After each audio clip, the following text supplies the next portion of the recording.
नमस्कार दोस्तों, मेरे चैनल में आपका हार्दिक स्वागत है। आज हम सुनेंगे सोमवार व्रत कथा। प्राचीन काल में एक साहूकार था। वह बहुत धनी था, परंतु उसकी कोई भी संतान नहीं थी। वह अपने वंश को लेकर बहुत चिंतित रहता था। साहूकार भगवान शिव शंकर का बहुत बड़ा भक्त था। वह नित्य उनकी पूजा किया करता था और शाम को जाकर के सोमवार के दिन मंदिर में दीपक जलाया करता था और वह प्रत्येक सोमवार को व्रत भी किया करता था। उसकी पूजा से माँ पार्वती बहुत अधिक प्रसन्न थी। तो एक दिन माँ पार्वती ने शिव शंकर जी से बोला कि स्वामी, यह आपका परम भक्त है, आपकी प्रतिदिन पूजा किया करता है, नियमों का पालन करता है, आप इसकी मनोकामना पूरी कर दीजिए। तब भगवान शंकर ने माँ पार्वती से बोला कि यह एक कर्म भूमि है, यहाँ जैसा कोई कर्म करता है उसे वैसा ही फल प्राप्त होता है। इसके भाग्य में संतान सुख नहीं है, तो इसे संतान की प्राप्ति मैं नहीं दे सकता हूँ। परंतु माँ पार्वती ने बोला कि महादेव, यह आपकी बहुत पूजा करता है, बहुत आराधना करता है, तो आप इसकी बस एक इच्छा पूरी कर दीजिए, संतान इसको सुख दे दीजिए। तब माँ पार्वती के इतना आग्रह करने पर शिव शंकर जी बोलते हैं कि ठीक है, मैं इसे वरदान दे देता हूँ, परंतु इसकी जो भी संतान होगी वो बस 12 वर्ष तक ही जीवित रहेगी। माँ पार्वती जी ने कहा ठीक है स्वामी। फिर एक दिन जब साहूकार सो रहा होता है तो भगवान शंकर उसके स्वप्न में आते हैं और उसे बताते हैं कि तुम्हारे को बहुत जल्दी पुत्र रत्न की प्राप्ति होगी, लेकिन वह केवल 12 वर्ष तक ही जीवित रहेगा। ऐसा सुनकर के साहूकार को बहुत ज़्यादा खुशी नहीं होती है, परंतु उसको दुख भी नहीं होता है। कुछ समय के बाद उसकी पत्नी गर्भवती होती है और 9 महीने के बाद एक सुंदर से पुत्र को जन्म देती है। पूरा गांव उनके पुत्र होने के लिए खुशी मनाता है, परंतु साहूकार ज़्यादा खुश नहीं था, क्योंकि वह 12 वर्ष की चिंता करने लगा था। उसको लगा था कि 12 वर्ष के बाद तो मेरा बालक मर जाएगा, परंतु फिर भी वह इस खुशी में शामिल हो जाता है, क्योंकि उसको बिल्कुल भी संभावना नहीं थी कि मेरा पुत्र होगा। लेकिन भगवान शंकर की कृपा से उसको पुत्र हो जाता है तो वह अत्यंत खुश होता है।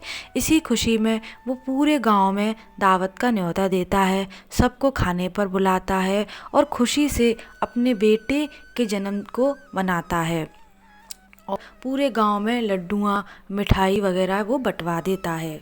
ऐसे ही करते करते प्रत्येक साल निकलती जाती है और उसका पुत्र 11 वर्ष का हो जाता है। तब पत्नी बोलती है कि स्वामी, क्यों ना हम अपने पुत्र का विवाह कर दें, परंतु साहूकार विवाह करने के लिए मना कर देता है, क्योंकि उसको पता था कि उसका पुत्र केवल 12 वर्ष तक की उम्र तक ही जीवित रहेगा। फिर वह उसको शिक्षा प्राप्त करने के लिए काशी भेजने के लिए अपनी पत्नी को बोलता है, तो उसकी पत्नी मना कर देती है। लेकिन दोबारा साहूकार के कहने पर वह अपनी पत्नी को मना लेता है। फिर वह बालक के मामा को बुलाता है और बालक के मामा से कहता है कि तुम इसके साथ काशी चले जाओ, क्योंकि यह वहाँ पर जाकर के शिक्षा ग्रहण करेगा। मामा बोलता है ठीक है, मैं इसे ले जाऊँगा। तब साहूकार बोलता है कि जब आप काशी इसको लेकर के जाओ तो रास्ते में जो भी ब्राह्मण मिले उसको भोजन करा देना और यज्ञ करते हुए जाना। मामा भांजा दोनों ही कहते हैं ठीक है, हमको रास्ते में जो कोई भी ब्राह्मण मिलेगा हम उसे भोजन कराते हुए जाएंगे। फिर वह काशी के लिए निकल जाते हैं। उनको जो कोई भी रास्ते में ब्राह्मण दिखता वह उसे भोजन कराते और यज्ञ करते हुए वह अपने रास्ते को पूरा करते जाते हैं। तभी रास्ते में एक गांव पड़ता है, जहां पर एक राजा अपनी पुत्री का विवाह कर रहा होता है, लेकिन वह जिससे विवाह कर रहा होता है उस राजकुमार की एक आँख खराब होती है, वह काना होता है। इस बात को लेकर के राजकुमार का पिता बहुत ज़्यादा दुखी होता है। वह सोचता है कि जब मेरे बेटे की सच्चाई लड़की वालों के सामने आएगी तो वह इस शादी के लिए मना कर देंगे।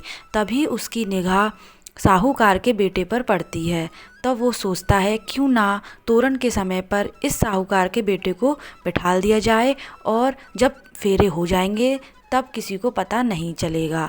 तो वह उस साहूकार के बेटे के पास जाता है और उसके मामा से बोलता है, क्या तुम तोरण के समय पर इस बेटे को बिठाल दोगे? तो मामा इस चीज़ के लिए हामी भर लेता है। ऐसा करने पर विवाह संपन्न होता है। परंतु साहूकार के बेटे ने जिस राजकुमारी से विवाह किया था वह उसके वस्त्रों में लिख देता है कि तुम्हारी शादी मेरे साथ हुई है, लेकिन जिसके साथ तुमको विदा किया जाएगा वो एक काना होगा। ऐसा सुनकर के राजकुमारी बहुत ज़्यादा चिंता के विषय में पड़ जाती है और अपने पिता से बोलती है कि पिताजी, मेरा विवाह तो साहूकार के बेटे के साथ हुआ है जो कि इस समय काशी शिक्षा के लिए चला गया है।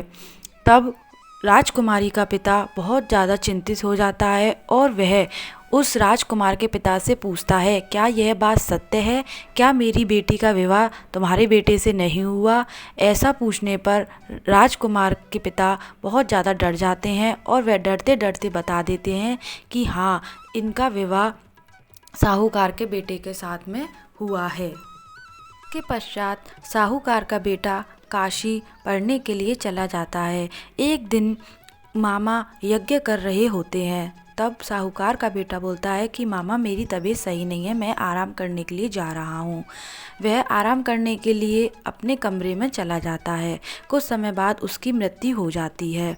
तो मामा आकर के देखता है कि उसके भांजे की मृत्यु हो गई है। वह बहुत ज़्यादा रोता है। उनके वहीं से शिवशंकर पार्वती जी भी गुजर रहे होते हैं। वह किसी मनुष्य की रोने की आवाज़ सुन रहे होते हैं। तो उनकी दृष्टि उस मामा के ऊपर पड़ती है। तो वह बोलती हैं कि तुम क्यों रो रहे हो? तो वह बताते हैं कि मेरे भांजा मर गया है। तो फिर माँ पार्वती बोलती हैं कि स्वामी, यह तो वही पुत्र है जो कि हमारे आशीर्वाद से पैदा हुआ है। मामा के रोने पर वह उसको वापस दोबारा जिंदा कर देते हैं। उनके आशीर्वाद को देखते हुए वह बहुत ज़्यादा खुश होते हैं और फिर वह वापस अपनी नगरी लौट आते हैं। साहूकार अपने बेटे को जिंदा देख करके बहुत खुश होता है और वह प्रतिदिन भगवान शिवशंकर की पूजा करता है।